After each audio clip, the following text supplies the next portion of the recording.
Good morning everyone. আজকে আমরা রওনা দিয়েছি কালিম্পংয়ের পথে।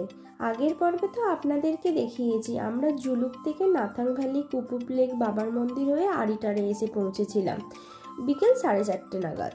সকালের ব্রেকফাস্ট সেরে আড়িটারের হোটেলে চেক আউট করে আমরা বেরিয়ে পড়েছি কালিম্পংয়ের উদ্দেশ্যে। উত্তরবঙ্গের জনপ্রিয় শৈল শহর এই কালিম্পং। দার্জিলিং থেকে 50 কিলোমিটার পূর্বে এই শহরের অবস্থান। আর আমরা আড়িটার থেকে কালিম্পংয়ে এসেছি ওই 53 কিলোমিটারের মতো রাস্তা। আমাদের আসতে 2.5 থেকে 3 ঘন্টার মতো সময় লেগেছে। কালিম শব্দের অর্থ রাজার মন্ত্রী, আর পং শব্দের অর্থ ক্ষমতার কেন্দ্র, অর্থাৎ ভুটানের রাজার মন্ত্রীর ক্ষমতার কেন্দ্রস্থল হলো এই শহর কালিম্পং। কালিম্পংয়ে পৌঁছাতে আমাদের সন্ধে হয়ে গিয়েছিল। কালিম্পংয়ে এসে থাকার জন্য আমরা কিছু হোটেলের খোঁজ করছিলাম। খুঁজতেই পেয়ে গেলাম একটা ভালো হোটেল। আমাদের হোটেলটা ছিল ডাম্বার চকের অপোজিটের গলিটার ভেতরে। হোটেলটার নাম সিলভার ক্রিসেন্ট। এটা একটা ওয়ো হোটেল।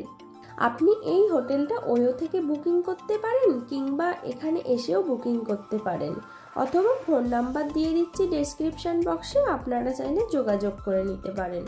এটা হচ্ছে রিসেপশন, আর এটা হচ্ছে আমাদের রুমটা। বাঁদিকে একটা ডবল বেড আছে, তার পাশে একটা ওয়ার্ড্রপ আছে। এখানে আপনারা সমস্ত জিনিসপত্র রাখতে পারবেন। পাশে একটা টেবিল আছে, এখানে আমাদের কিছু জিনিসপত্র সব রাখা আছে। এই দিকটায় একটা মিরর আছে, তার পাশে টিভি, আর টিভির পাশটাতেই আছে ওয়াশরুম। ঢুকেই বাঁদিকে আছে ওয়েস্টার্ন টয়লেট সিট। তার উপরে জামা কাপড় হ্যাং করার জন্য হ্যাঙ্গার দিয়েছে। এই পাশে একটা গিজার আছে, আর সাইডটাতে একটা ওয়াশ বেসিন আছে, তার উপর আছে একটা মিরর। আর এই হচ্ছে আমাদের রুম। এই রুমটার ট্যারিফ হচ্ছে 1800। আমরা রুমের ভেতরে আমাদের সমস্ত লাগেজ রেখে বেরিয়েছিলাম ওই আশপাশটায় একটু ঘুরতে। মার্কেটটা ঘুরতে ঘুরতে একটা বেকারি দেখতে পেয়ে সেখানে কিছু খাওয়া দাওয়া করে নিলাম। এই কালিম্পং মার্কেটটা তো রাত 8টার সময় বন্ধ হয়ে যায়, তাই আমরা রাতের খাবার কিছু কিনে হোটেলে নিয়ে চলে আসলাম। গুড নাইট, দেখা হচ্ছে পরের দিন সকালবেলা। Good morning everyone from Kalimpong. সকালে ঘুম থেকে উঠে আমাদের রুমের জানালা থেকে কালিম্পং শহরটার এরকম সুন্দর একটা ভিউ দেখা যাচ্ছে। দেখেই মন ভালো হয়ে গেল। সকালবেলা ব্রেকফাস্ট সেরে আমরা বেরিয়ে পড়েছি কালিম্পং শহরটাকে ঘুরে দেখার জন্য। আমরা যে হোটেলটাতে ছিলাম তার পাশেই একটা পার্ক আছে। পার্কটার নাম ইন্ডাস্ট্রিয়াল পার্ক। পার্কটা খুব সুন্দর সাজানো গোছানো, আর এই পাশটায় লেখা আছে আই লাভ কালিম্পং। ওখানে দাঁড়িয়ে আমরা কিছু ছবি তুলে নিলাম। এই দিকটায় বাচ্চাদের জন্য অনেক অ্যাক্টিভিটিস আছে। তারপরেই চোখে পড়লো খুব সুন্দর একটা দৃশ্য। এক ঝাঁক পায়রা উড়ে গেল খোলা আকাশে। দেখতে কি দারুণ লাগলো, সেটা একটু আমার ফোনে ক্যামেরাবন্দি করে আপনাদের সঙ্গে শেয়ার করলাম। তারপর এই দিকটাই দেখলাম একটা দোলনা। দোলনাটা খুব সুন্দর ফুল দিয়ে সব সাজানো আছে, তাই ভাবলাম দোলনাটাই একটু চাপি। পার হেড পড়লো ওই 10 টাকা করে। তবে এই পার্কটির চারিদিকটাই লাইটিং করা আছে, যেটা দেখতে রাত্রিতে বেশি ভালো লাগবে। তারপর আমরা ওখান থেকে বেরিয়ে মার্কেটটায় চলে আসলাম। আর এটা হচ্ছে কালিম্পং মার্কেটটা, খুব বড়। এই মার্কেটটা ওপেন হয় সকাল 9টা আর ক্লোজ টাইম হচ্ছে রাত 8টা। কালিম্পং মার্কেটটা থেকে পেরিয়ে 1 কিলোমিটার হেঁটে আমরা এখন চলে যাচ্ছি পাইন ভিউ নার্সারি দেখতে। চারিদিকটা কি সুন্দর সব ফুল গাছ দিয়ে সাজানো। পথে যেতে যেতে মাঝখানে পড়লো একটা মনেস্ট্রি, তাই আমরা সিঁড়ি দিয়ে ওপরে উঠে মনেস্ট্রির ভেতরে প্রবেশ করলাম।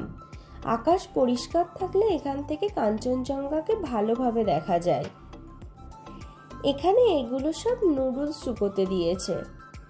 এই মনেস্ট্রির ভেতরে ছেলেমেয়েরা সব থাকে, পড়াশোনা করে, একটা হোস্টেলের মতো। এই জায়গাটি একদম শান্ত নিরিবিলি একটা জায়গা।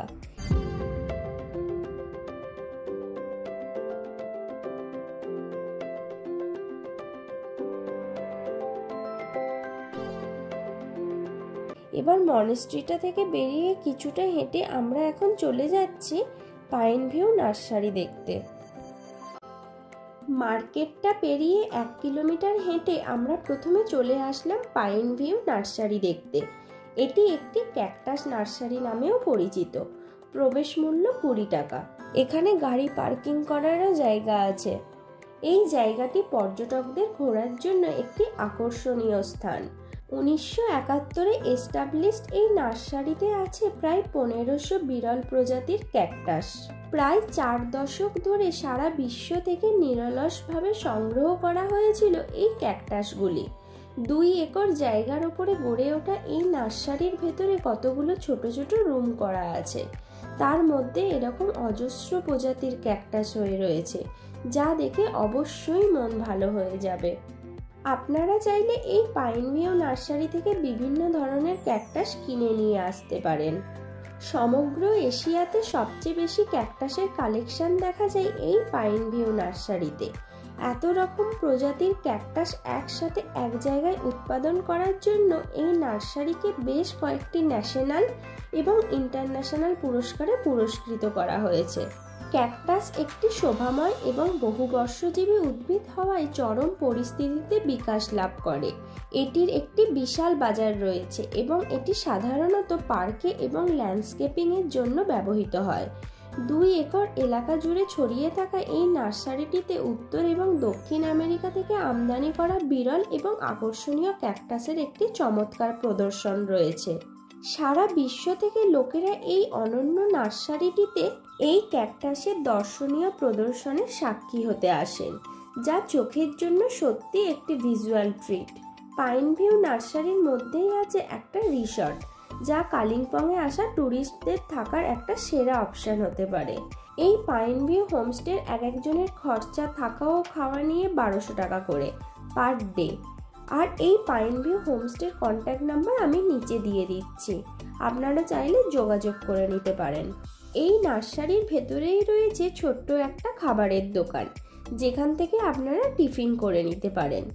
পাইন ভিউ নার্সারি থেকে বেরিয়ে রাস্তার উল্টো দিকে রয়েছে কালিম্পংয়ের আরও একটি বিখ্যাত ট্যুরিস্ট স্পট চিত্রভানু, যেটা প্রতিষ্ঠিত হয়েছিল 1943 খ্রিস্টাব্দে এবং প্রতিষ্ঠা করেছিলেন স্বয়ং শ্রী কবিগুরু রবীন্দ্রনাথ ঠাকুরের পুত্র স্বর্গীয় রথীন্দ্রনাথ এবং তার স্ত্রী প্রতিমা দেবী।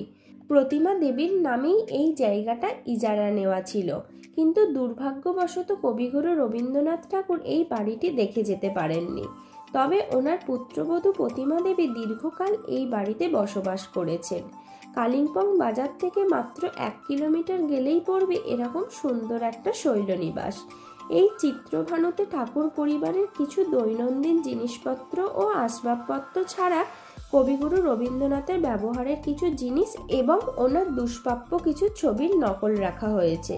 1962 সালে রবীন্দ্রনাথের পুত্রবধূ প্রতিমা দেবী পশ্চিমবঙ্গ সরকারের হাতে এই বাড়িটি হস্তান্তরিত করেন। 2018 সালে পশ্চিমবঙ্গ হেরিটেজ কমিশন এই বাড়িটিকে হেরিটেজ অর্থাৎ ঐতিহ্যবাহী ভবনে তালিকাভুক্ত করেন। তারপর আমরা ওখান থেকে বেরিয়ে একটা ক্যাব বুক করে কালিম্পং মার্কেটটাই চলে আসলাম। আমাদের যেতে প্রায় সন্ধে হয়ে গিয়েছিল। সেখানে একটা ভালো রেস্টুরেন্ট খুঁজে আমরা সবাই সেখানে খেয়ে নিলাম। এই রেস্টুরেন্টের অ্যাম্বিয়েন্সটা কি দারুণ লাগছে, আর এখান থেকে গোটা কালিম্পং শহরটাকে কি সুন্দর দেখা যাচ্ছে। অনেকক্ষণ আমাদের কিছু খাওয়া হয়নি। সেই 11টার সময় ব্রেকফাস্ট করে হোটেল থেকে বেরিয়েছিলাম, তারপর থেকে কারোরই কিছু খাওয়া হয়নি। তাই আমাদের সবাইরই খুব খিদে পেয়ে গিয়েছিল।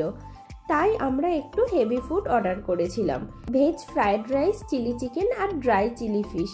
খাবারগুলো সত্যিই খুব সুন্দর ছিল খেতে, আর এমন কিছু যে দাম তাও নয়, রিজনেবল প্রাইসের মধ্যেই ছিল। ওরাই আমাদের খাবারগুলো সার্ভ করে দিল। আমরা ওখানে খাওয়া দাওয়া করে কালিম্পং মার্কেটটা থেকে কিছু কেনাকাটা করে রাতের খাবারটা কিনে নিয়ে হোটেলে চলে আসলাম। কারণ রাত 8টার পর এখানে সমস্ত দোকান তো বন্ধ হয়ে যায়, তখন তো আর কিছুই পাবো না, সেই জন্য একেবারে কিনে নিয়ে চলে আসলাম খাবারটা। সো গুড নাইট, আজকের মতো এই পর্যন্ত। দেখা হচ্ছে নেক্সট ব্লগে।